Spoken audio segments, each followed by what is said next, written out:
Today we have to listen the Four Noble Truths. Ariya Sijani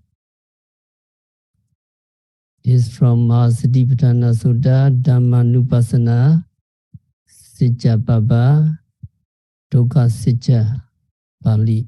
You listen to my recitation and then we recite together. Kataminja Bhikkhave Dukkha Ariya Sijjan Jatipi Dukkha Jarapi Dukkha Maranampi Dukkha Soka Paridewa Dukkha Domana Supaya Sapi Dukkha Apiyehi Sambhyogo Pi Dukkha Piyehi Vipyogo Pi Dukkha Yampejan Nalavati Tampi Dukkha Sankhete Na Pinjupada Nekanda Dukkha Dukkha Sijja Pali from Satipatthana Sutta. Can you follow me? Kataminja Bhikkhave Dukkha Ariya Sijjan Jatipi Dukkha Jarapi Dukkha Maranampi Dukkha Soka Paridewa Dukkha Domana Supaya Sapi Dukkha Apiyehi Sambhyogo Pi Dukkha Piyehi Vipyogo Pi Dukkha Yampejan Nalavati Tampi Dukkha Sankhete Na Pinjupada Nekanda Dukkha. Again. Kataminja Bhikkhave Dukkha Ariya Sijjan Jatipi Dukkha Jarapi Dukkha Maranampi Dukkha Soka Paridewa Dukkha Domana Supaya Sapi Dukkha Apiyehi Sambhyogo Pi Dukkha Piyehi Vipyogo Pi Dukkha Yampejan Nalavati Tampi Dukkha Sankhete Na Pinjupada Nekanda Dukkha. So we recite together slowly. Kataminja Bhikkhave Dukkha Ariya Sijjan Jatipi Dukkha Jarapi Dukkha Maranampi Dukkha Soka Paridewa Dukkha Domana Supaya Sapi Dukkha Apiyehi Sambhyogo Pi Dukkha Piyehi Vipyogo Pi Dukkha Yampejan Nalavati Tampi Dukkha Sankhete Na Pinjupada Nekanda Dukkha. Again. Kataminja Bhikkhave Dukkha Ariya Sijjan Paticam Jativi Dukkha Jarapi Dukkha Maranampi Dukkha Soka Paridewa Dukkha Domanasupayasapi Dukkha Abiyehi Samyogopi Dukkha Piyehi Vibhyogopi Dukkha Yampejana Labati Dambi Dukkha Sankhetena Pinjubhadane Khanda Dukkha. Translation, can you follow me? And what bhikkhus is the noble truth of suffering? Birth is suffering, aging is suffering, death is suffering, sorrow, lamentation, pain, grief, and excessive despair are suffering. Association with the dislike is suffering. Separation from the like is suffering. Not to get what one wishes, that also is suffering. In brief, the 5 aggregates of clinging are suffering. So that is from Satipatthana Sutta, Dhamma Nupassana, Sijja Baba, Dukkha Sijja, Pali.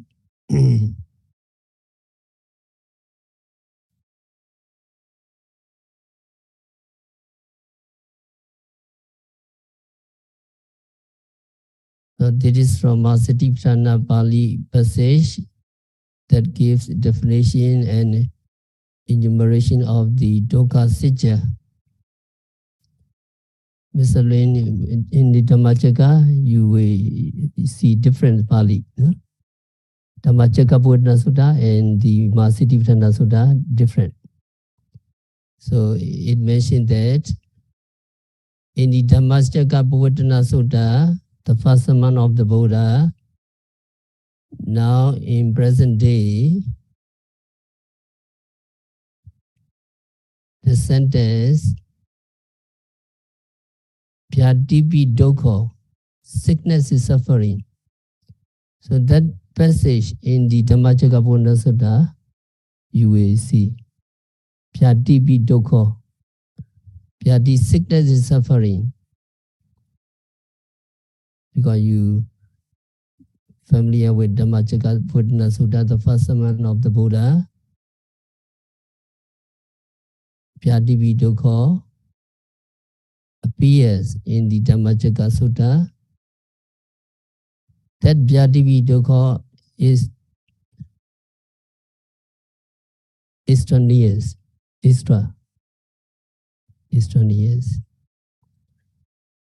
Now you see in the Satipatthana Sutta and other Sutta, Pyatipi Dukkha you cannot see.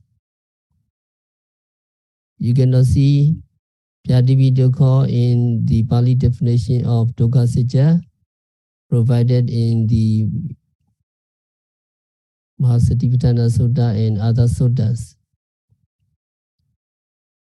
So at the same time, there was Soka Paridewa Dukkha Domanasupayasapi. That Pali comes after Maranampi Dukkha. And in the Dhammacakka Buddha Sutta, you cannot see Soka Paridewa Dukkha Domanasa Upayasapi. You cannot see.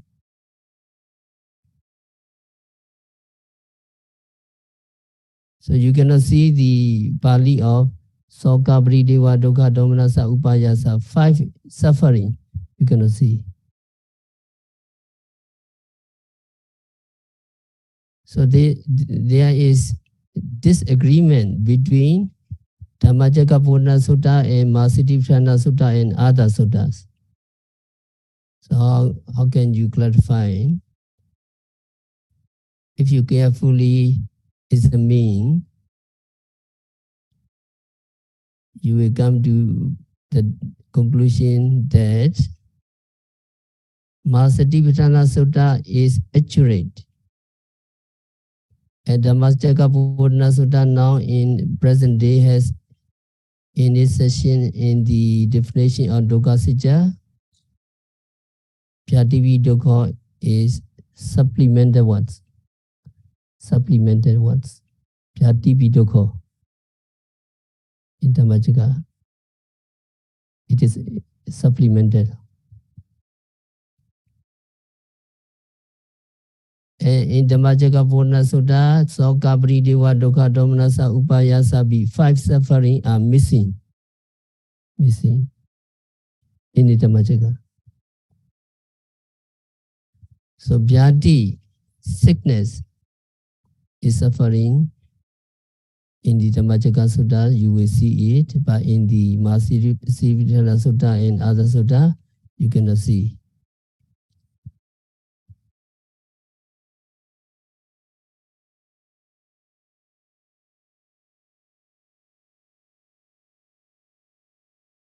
But we need to be accurate Pali that the Mahasatipatthana Sutta and other sutta are accurate. Dhammacakkappavattana Sutta is missing. But Buddha, originally Buddha expounded, but the other people, they are missing something. Original Pali text may be the same. The same.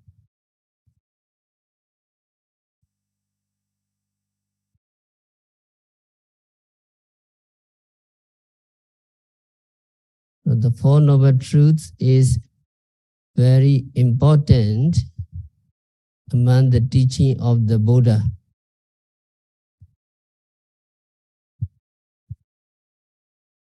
Actually, whatever the Buddha taught during his 45 years of ministry can be reduced to the teaching of the Four Noble Truths. So Four Noble Truths is very important.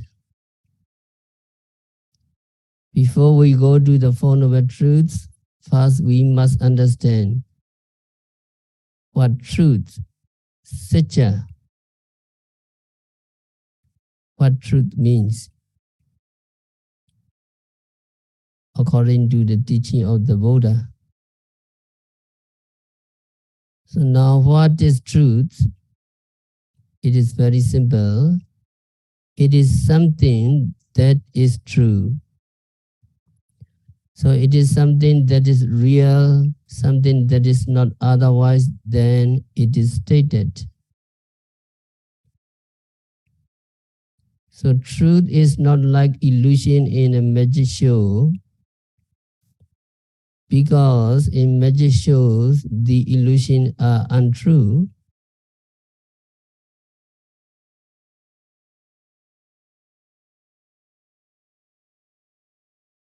Also, it is not deceptive like a mirage. You see a mirage from a distance, you think that water is there. But when you get close to the place, it disappears or it runs away from you. So truth is not like a mirage, which is deceptive. Also, truth is something that can be discovered, that can be known. That is what is called truth, satya, in Buddhism. So actually anything which is true, which is real, is called truth in Buddhism. Truth need not be lofty. Truth need not be good. But whatever it is true to what has been described. Then it is the truth. Now, hotness of heat in fire.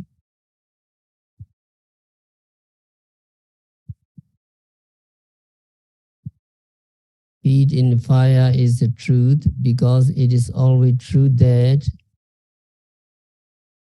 whatever things it comes into contact with, it will heat it up or burn it. That heat in fire is the truth. And you know what is the cause of suffering? The cause of suffering, the second of a truth. Cause of suffering is craving, Dhamma. Craving is the cause of suffering. Craving is an unwholesome mental state. But it is also called truth in Buddhism. So in Buddhism, truth need not be good only. Truth need not be wholesome only. It can be both good and bad, wholesome and unwholesome.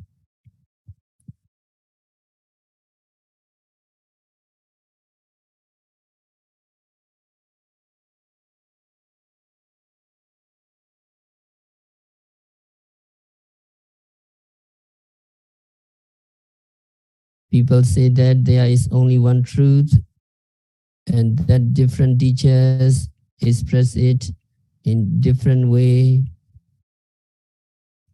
But in Buddhism, there is not one truth, there are four truths. These four truths are called noble truths, Ariya Sejani, noble truths. They are called noble truths because they are to be realized by the noble ones. Truth can be penetrated by the noble ones. Who are noble ones? Who are Ariyas? In Buddhism, those who have attained enlightenment are called Ariyas, noble ones. So who are Ariyas? Ariyas are Buddhas, the Pichika Buddhas, Arahants, and also those who have reached the lower stage of enlightenment.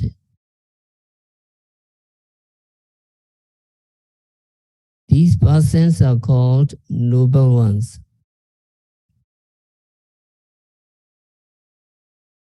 The four truths taught by the Buddha are called noble truths, Ariya Sejani, because these truths are to be penetrated by the noble ones. They are to be understood by noble ones. They are to be realized by noble ones.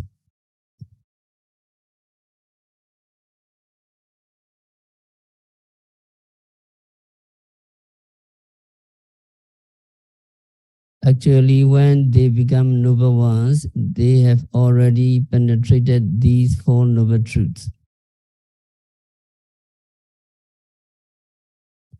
Here we use the term noble areas to describe those who are trying to become nobles. So these truths are called noble ones because they are to be penetrated by noble ones.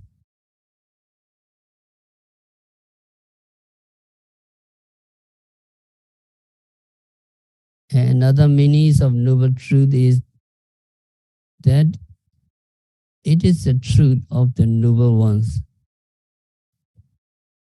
Here, Noble Ones is who? Noble Ones means the Buddha. So these are the truth of the Buddha. That means these are the truths discovered by the Buddha. These are the truths made known by the Buddha. Others who penetrate these truths do so depending or relying on the Buddha. That is why in this sense, they are called noble truths, because they are the truths of the Buddha, the truth possessed by the Buddha, or the truth discovered and taught by the Buddha. And the last meaning is that these are called noble truths because they are noble making.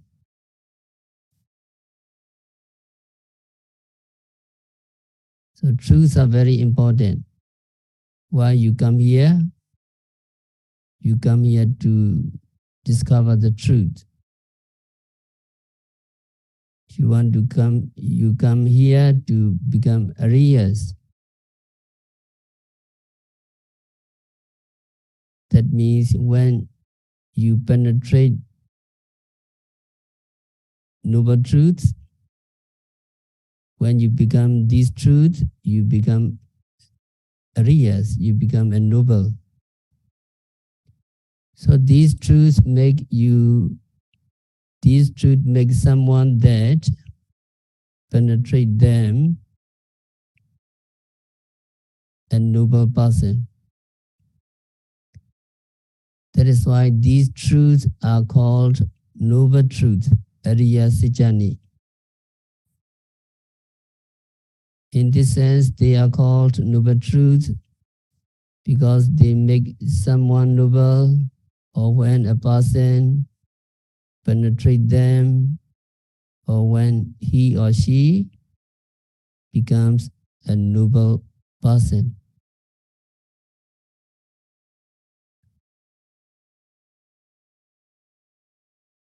So what are these noble truths?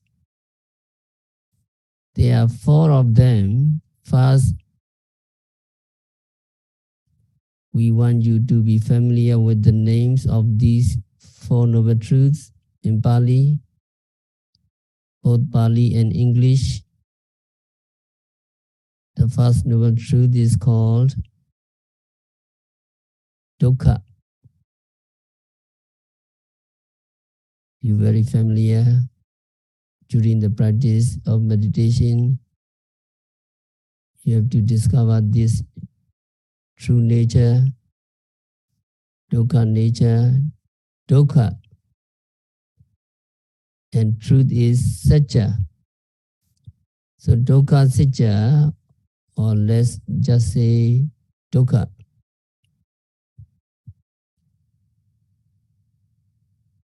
The second noble truth is samudaya. The third noble truth is nirodha. And when the fourth noble truth is dukkha nirodha gamini patipata. It's long. Dukkha nirodha gamini patipata.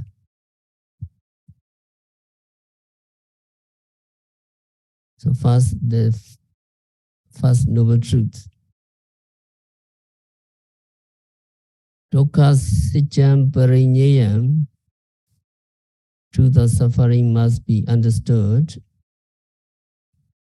Truth of suffering must be known.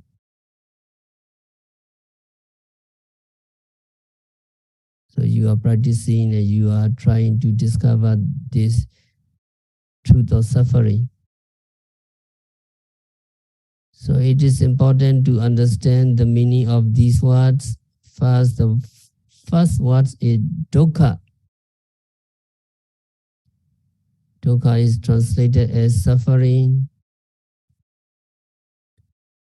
And you understand the English word suffering does not cover all the shades of meaning possessed by the word dukkha in Pali.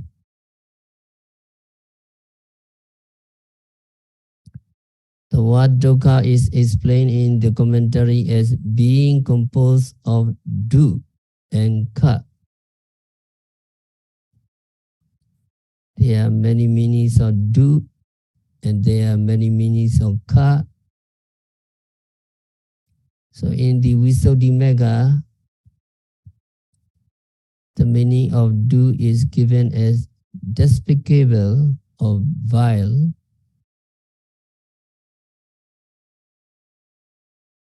And ka means empty. Something that is despicable and something that is empty is called dukkha. Why is it despicable? Because it is the cause of all dangers and suffering.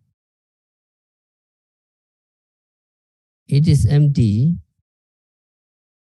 that is, it is empty of an everlasting entity. It is empty of beauty, and it is empty of lustiness. It is empty of pleasure. So it is called dukkha.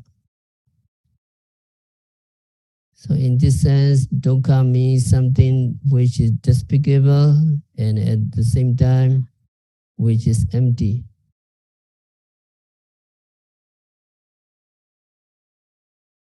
So you come to this center and practice meditation 1 month, 2 months.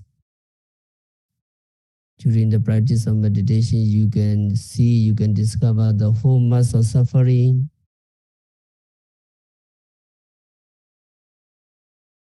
It is bad. It is despicable that you are observing. Whatever phenomena you observe, it is empty of an everlasting.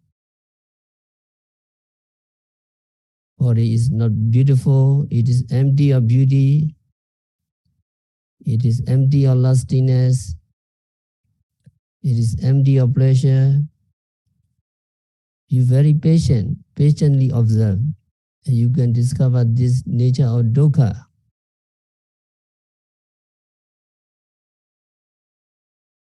And the other meanings of dukkha given in other commentaries is something that is difficult to endure or something that is difficult to bear.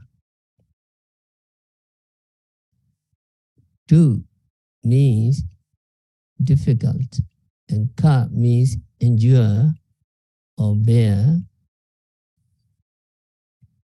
So something which is difficult to bear is called dukkha. So this meanings makes more sense for us because whenever we hear the word dukkha, we understand some kinds of pain or suffering.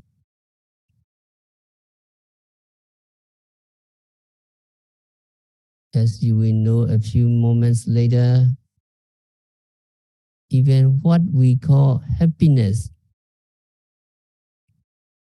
is, according to the analysis of Buddha, happiness is dukkha.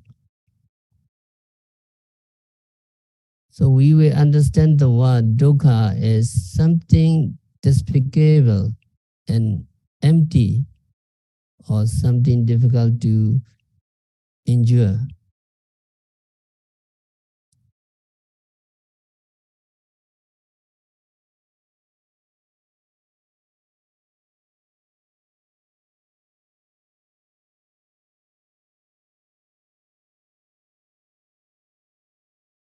The second noble truth is called samudaya or dukkha samudaya. It is important to understand the meaning of the word samudaya. Samudaya is composed of sam and u and aya. Here aya means cause, u means arising, sam means coming together or combined with something. So the whole word samudaya means a cause of the arising. Actually, cause of the arising of dukkha. When combined with other conditions.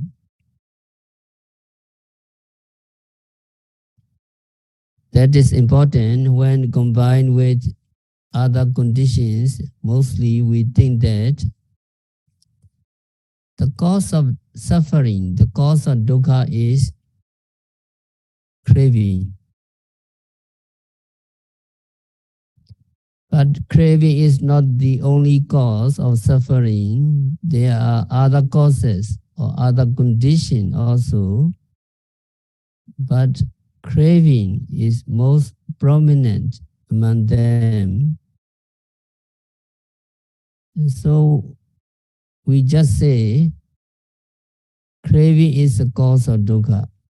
Craving is the origin of suffering.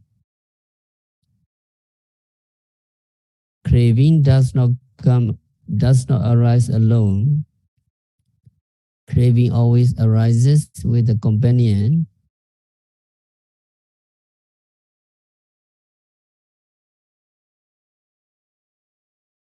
What companion? What is that companion? Companion is ignorance, avijja.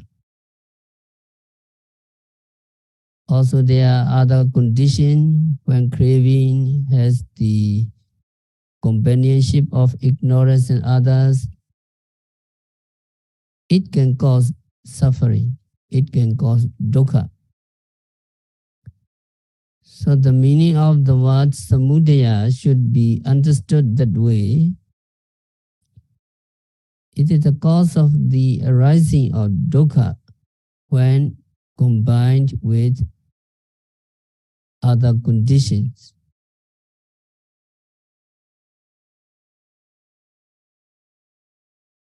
And the third truth is noble truth of the cessation of suffering. In Pali, it is called dukkha nirodha or just nirodha.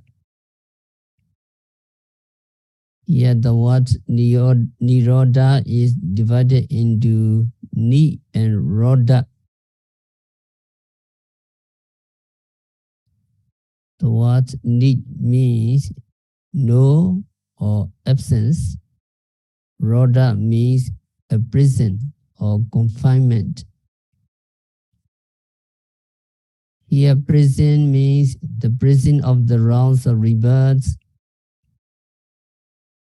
So the third noble truth is called nirodha because there is the absence of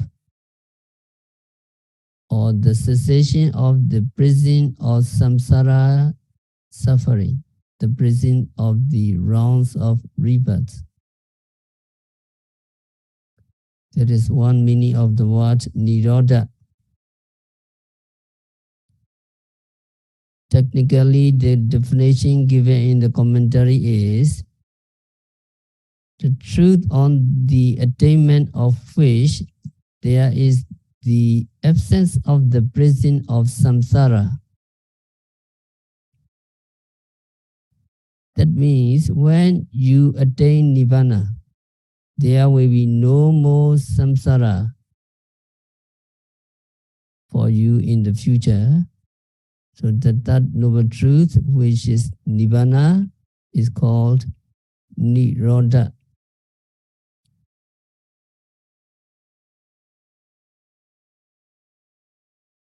There's one more meaning.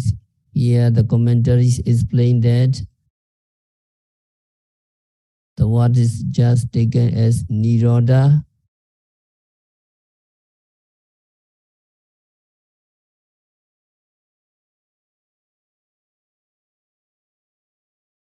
It means non-arising in the future. Sometimes we translate it as cessation.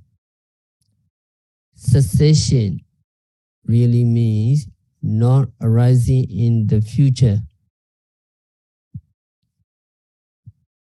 So when you attain enlightenment and eradicate mental defilements, you eradicate these mental defilements so that there is no arising in the future. So Nirodha is made to mean non-arising in the future. The third noble truth is called non-arising in the future because there is the condition, or it is the object of enlightenment consciousness which brings about the non-arising in the future of mental defilements, kilesa.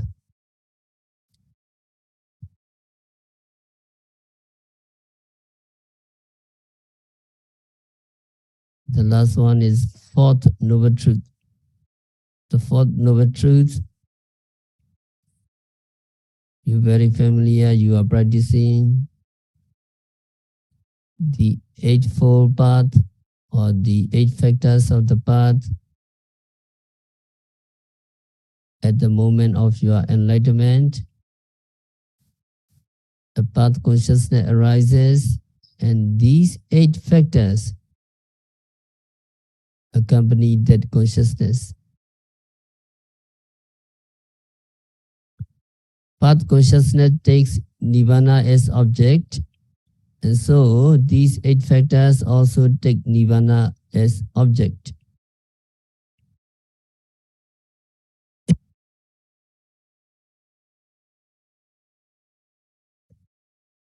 Taking nirvana as object, the path consciousness is there.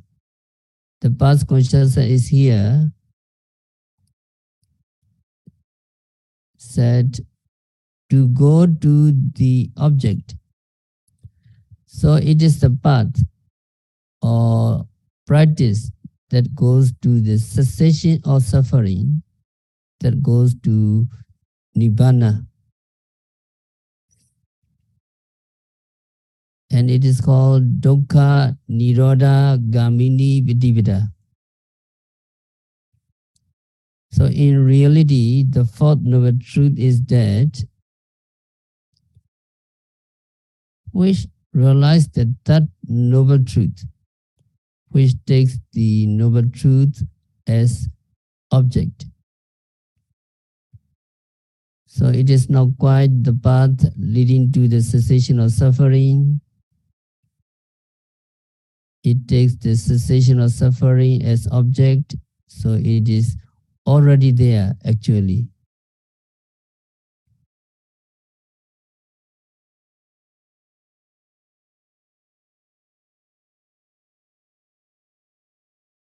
So these are the meanings given in the commentaries. Understanding in this way can help us to understand the four noble truths better. After understanding the words meanings of the four noble truths, we will call them by their popular names: dukkha sacca, noble truth of suffering; samudaya sacca, noble truth of the origin of suffering; nirodha sacca, the noble truth of the cessation of suffering; Megasija, the noble truth of the path that leads to the cessation of suffering.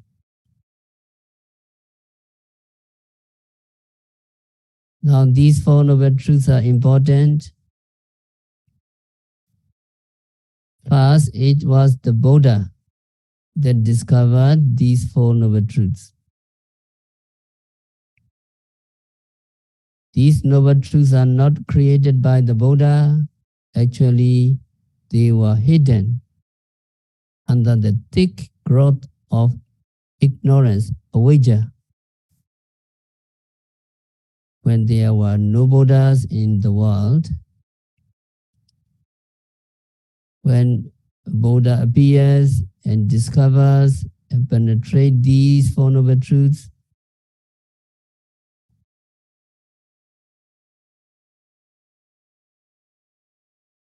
so who makes him Buddha? The discovery and penetration of these four noble truths makes him a Buddha. Then after that, the Buddha reveals these four noble truths to the world.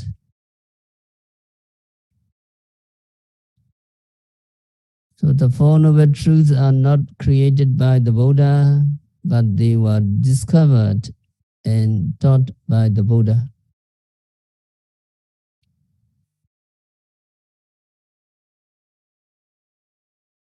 Then the Buddha was not indebted to anyone for the discovery of these four noble truths.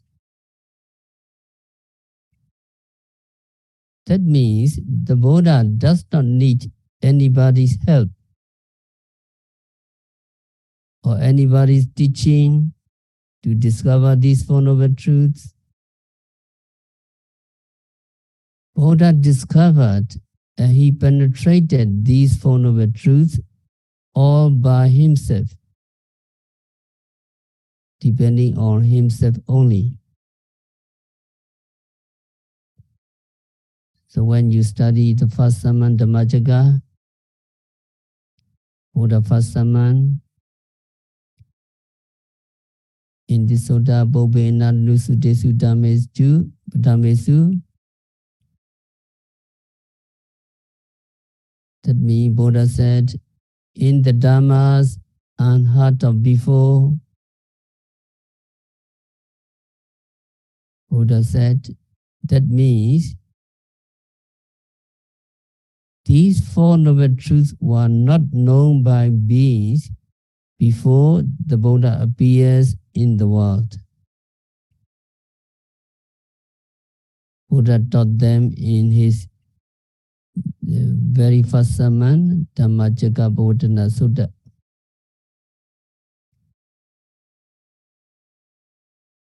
You all know that exactly 2 months after his enlightenment, Buddha taught his first sermon to the 5 disciples. In the first sermon, Buddha taught the Four Noble Truths. So we know that the Four Noble Truths are important, that they are an important part of the Buddha's teaching because he taught them first in his first sermon to his disciple. Now you come into the center for 2 months, 1 month practice.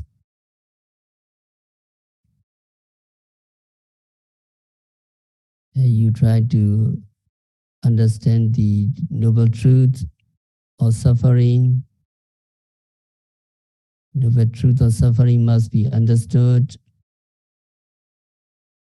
Now you are practicing meditation, you are observing every phenomena occurring at the six senses.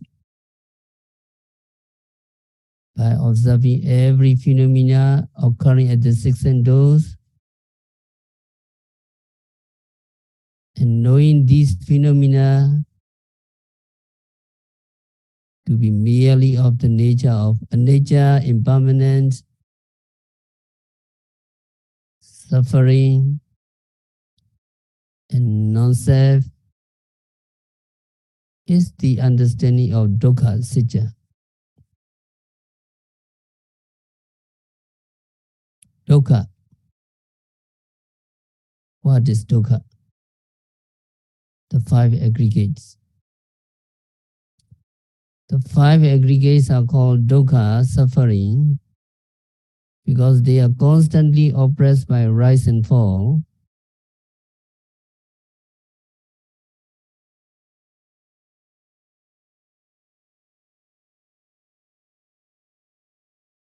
And these five aggregates are called dukkha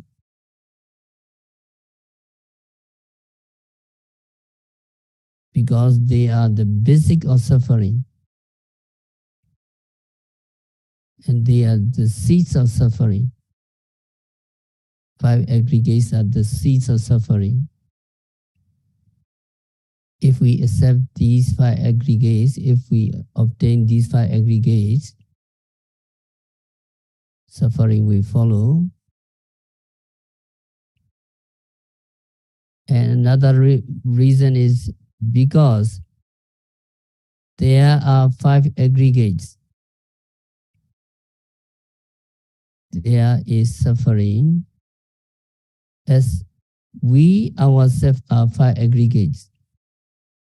We suffer.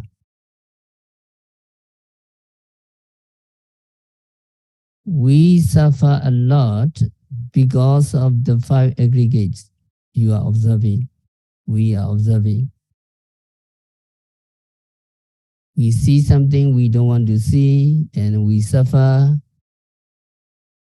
We hear something we don't want to hear and there is suffering. We don't want to be sad. We don't want to be depressed. Or we don't want to get sad. We don't want to get depressed. And we suffer.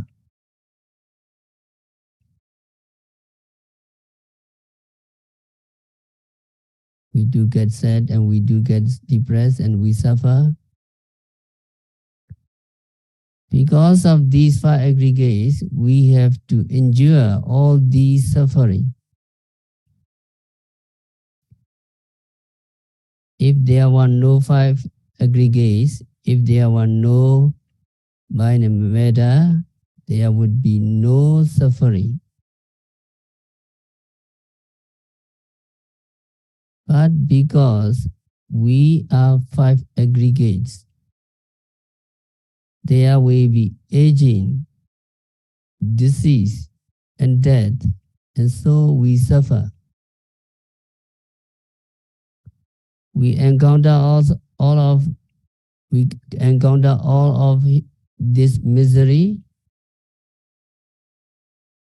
simply because of the five aggregates.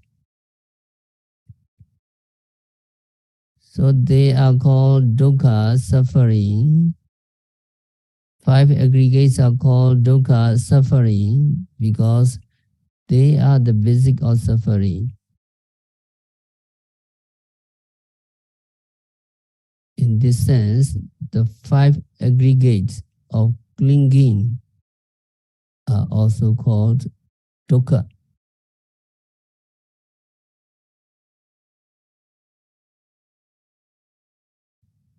And another reason is that five aggregates of mind and matter are called dukkha because they are fearsome, they are fearful, and they are dreadful. Because of these five aggregates, because of these mind and matter, we undergo constant suffering, so they are fearful. Because of this mind and matter, because of the five aggregates,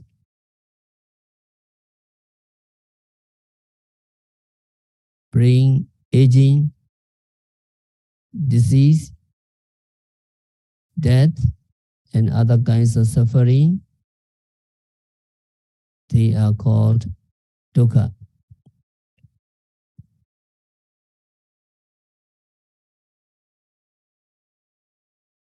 So in the Pali, Sanketena Pinjupadana Khana Dukkha, Buddha said, in brief, the 5 aggregates of clinging are suffering. Because 5 aggregates of clinging bring aging, disease, death, and other kinds of suffering, they are called dukkha.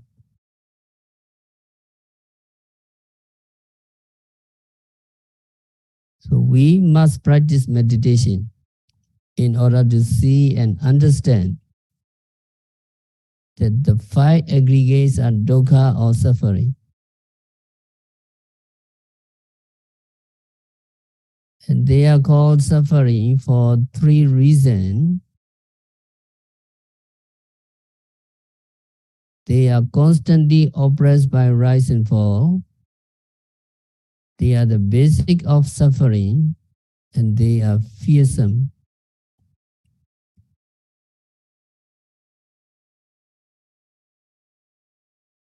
In order to include other meanings of suffering, nowadays dukkha is translated as unsatisfactory rather than suffering. So anything that is impermanent is unsatisfactory.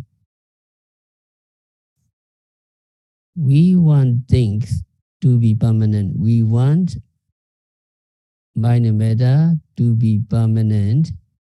We want ourselves to be permanent. We want to live permanently. We don't want to die, but we will not get what we want. And because there is no satisfaction with these 5 aggregates,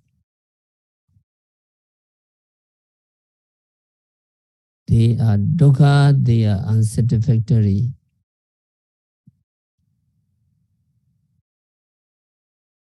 So we need to understand these 3 things. What is it that is dukkha? What is the characteristics of dukkha? And what is dukkha nupassana or seeing dukkha?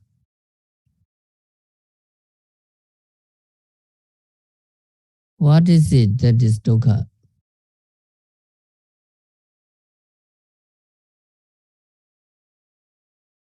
When we say dukkha, we mean the 5 aggregates, which are also impermanent in nature. These same 5 aggregates that are impermanent are also dukkha or suffering.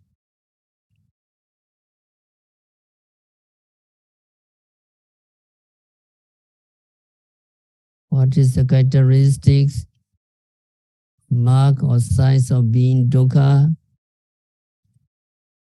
We see that the 5 aggregates of mind and matter, which comprise everything in the world, are oppressed continuously by rise and fall.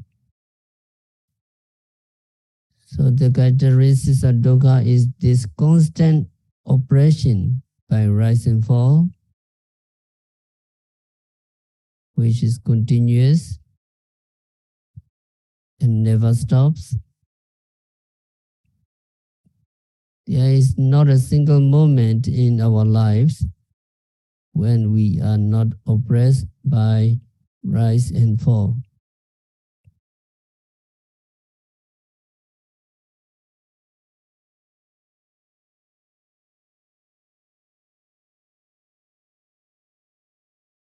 And what is dukkha nupassana? Or repeated seeing of dukkha. This means noting the 5 aggregates during your vipassana meditation. You see with your own eyes the continuous oppression by rise and fall.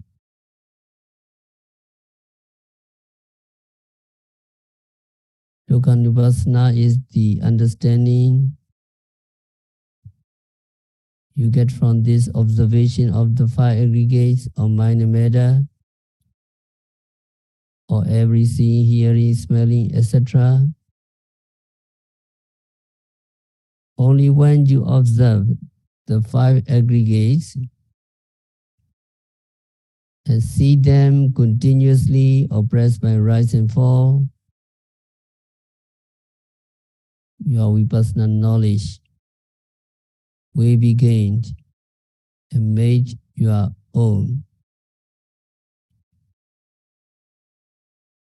So this understanding that the five aggregates of mind and matter, or every seeing, hearing, smelling, tasting, touching, and knowing are dukkha, can only be attained while you are actively engaged in practicing vipassana meditation. So dukkha sacca, the noble truth of suffering,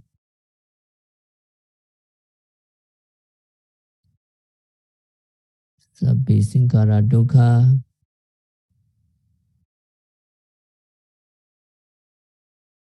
dukkha nature you are discovering. You are trying to see this true nature. Here Buddha explained in detail path is suffering, decay is suffering, etc. In brief, Buddha said the five aggregates of clinging, or mind and matter, or every seeing, hearing, smelling, or every rising, falling, sitting, touching, etc., all are suffering. So we need to know, we need to discover the first noble truth of suffering. We have to stop our discourse for today. We will continue next time by practicing vipassana meditation, by observing every phenomena occurring at the six senses and knowing them to be merely of the nature of impermanence, knowing these phenomena to be merely of the nature of dukkha, suffering.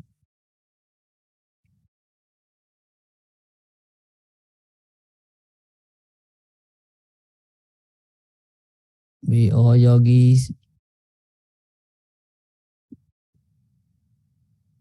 discover the Four Noble Truths. May all yogis be liberated from all suffering. May all yogis realize the real peace in the very near future.